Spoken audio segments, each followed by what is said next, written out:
Just chilling on the couch. Okay, well, it's definitely a time of year when many people try to get more fruits and vegetables in their diet, and so if that's something you're trying to do any time of the year, I have some suggestions for you that may help. So one of the things I really love to do, and I actually learned this trick from my mom years and years ago, back when we were kids, she used to do this all the time. She would just take all the stuff home from the grocery store and then prepare it all at once. Instead of having everything sitting in the fridge and then it would need to be washed before you could eat it, she would just take everything, put it in a tray like this, of course, after you wash it and cut it up, and then anytime you wanted something to eat that was, you know, quick and easy, maybe a snack, instead of grabbing a bag of chips, let's say, you don't even have to do anything for this now. You just take whatever veggies you want or whatnot, and then just pick out all you like, because this stuff is so healthy, you know, you can eat as much as you like. So, of course, you can do it with whatever vegetables you would prefer. Not all vegetables are going to be suitable for it, of course, but most, you know, you can do this with, and have them sitting in there for anywhere to 3 to 5 days, and then you can just have stuff ready for you, and then you don't have to be tempted by the junk food snacks. This also works with lettuce. So if you wanted to make your salads ahead of time instead of having to do them at, you know, home or, you know, every single night before work or whatnot, if you wanted to get more salads in your diet and make it easier on yourself, you can do the same thing. Just wash all your lettuce all at once, prepare it all ahead of time.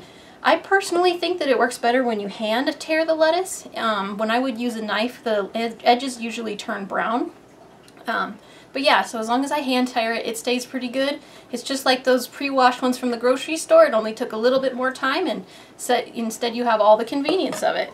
And the same with fruits. A lot of times, you know, if we have a whole fruit or something like that sitting on the counter, obviously it's going to be a little bit harder to get to. Whereas if we just cut up that whole pineapple, that whole cantaloupe, etc., and then keep the pieces of it in the fridge, anytime we wanted a nice sweet treat, maybe after dinner, you might be tempted to have some ice cream or something, this may be a healthier choice, so go ahead and go for the fruit instead. Or you could even kick it up a notch and make your own freezer packs for smoothies. So instead of, you know, each morning, if you have a goal to make smoothies like I do, you know, I wouldn't have to take out the strawberries, wash and hull them, take out my banana, peel it, take out my kale, wash and chop it. I can cut down the time to 1/10 of the time if I just do it all at once. So I take all my fruits if I needed to do it this way, and then put them all in bags or whatever it is, you know, whatever kinds of smoothies I wanted to make that week. Put them all in the bags and then stick them all in the freezer. Then on my busy morning, all I gotta do is just pour the whole thing into the blender and voila, smoothie in literally 1/10 of the time. And frequently, because I am a little bit busy, this is the difference between having the smoothie I want and not having the smoothie.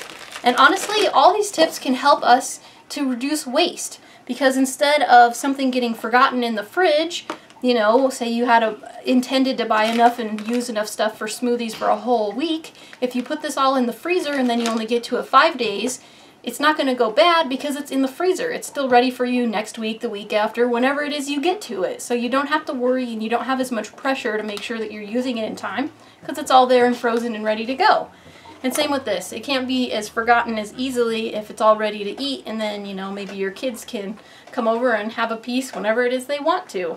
So there you go. Hopefully this is an easy tip to help not only save money, but help reduce waste and, you know, help get more fruits and vegetables in your diet. Hey there. So let's talk about hair loss. You know, some people see hair loss as just a natural part of the aging process, you know, and some hair loss is normal, you know, at all ages. You know, your hair just falls out and it regenerates itself. But it's not always, you know, to a normal level. Sometimes you can have a lot fall out, or male pattern baldness and things like that. But it doesn't have to happen, because there are some proven methods that can help keep your hair from falling out and even regenerate itself if it does fall out. So one of the main ways that hair falls out for men is a hormone called DHT, and that stands for dihydroxytestosterone. So having a little bit more of this in our systems than we should, you know, for men and women, actually, we can both have it in our systems, actually causes the hair to fall out. And it's estimated that about, you know, 2/3 of men end up, you know, with thinning hair, and about 1/3 of women. And again, it can be from different reasons, but a lot of the times it is because of this DHT. So one of the things that you can do to help, you know, block it is just things in our natural diet. You know, I don't really have a problem with my hair thinning because of DHT.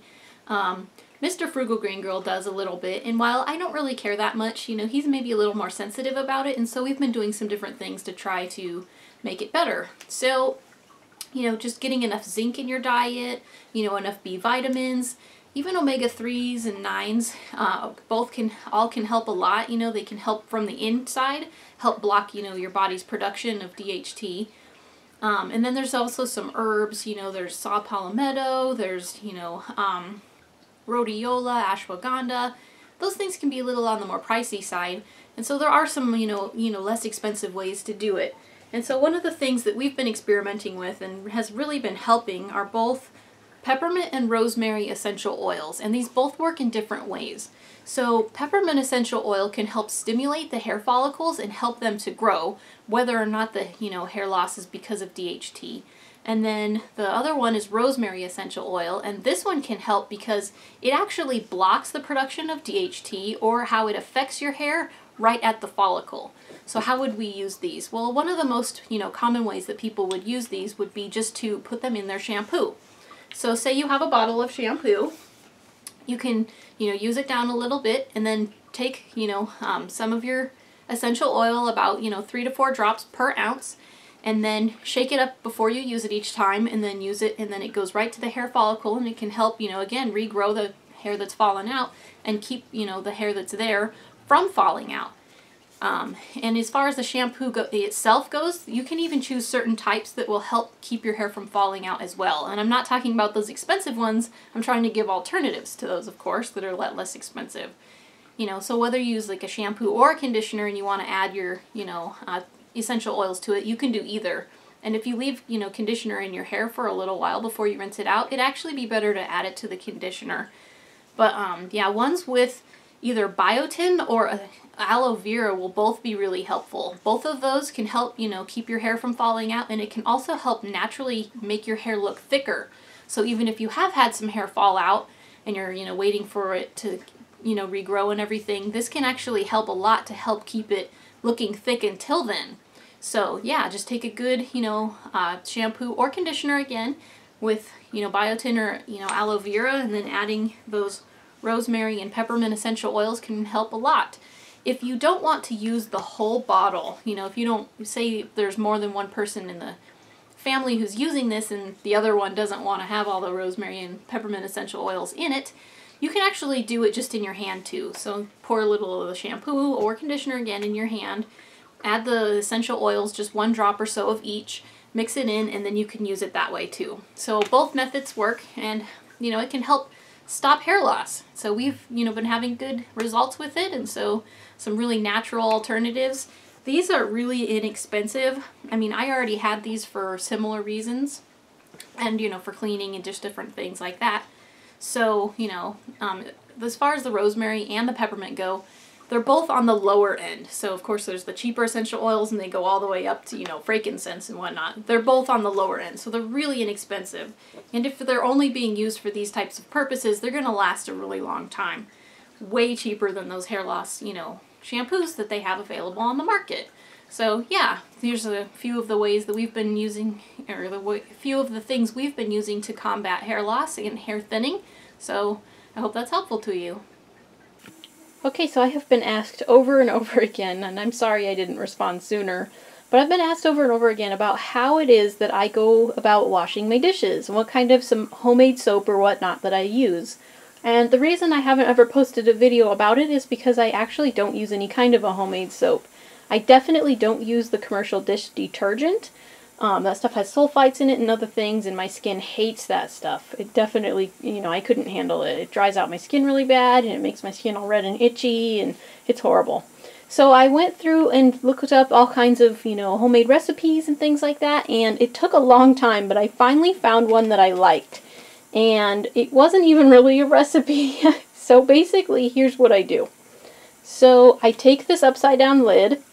Now here we go. Are you ready for this? That's it. That's what I use for my dishes. This is a soap that doesn't have any kind of conditioners. That's extremely important because of those conditioners, you know, things like shea butter and things like that will definitely leave a film on your dishes. So what I would say is, you know, get one without conditioners and whatnot. This is a lemon scent. So the lemon oil in it will help cut through grease and things like that. But otherwise, it's just a basic bar of regular, ordinary, commercial-made soap. So I put that on there, and I take my sponge. Let's see.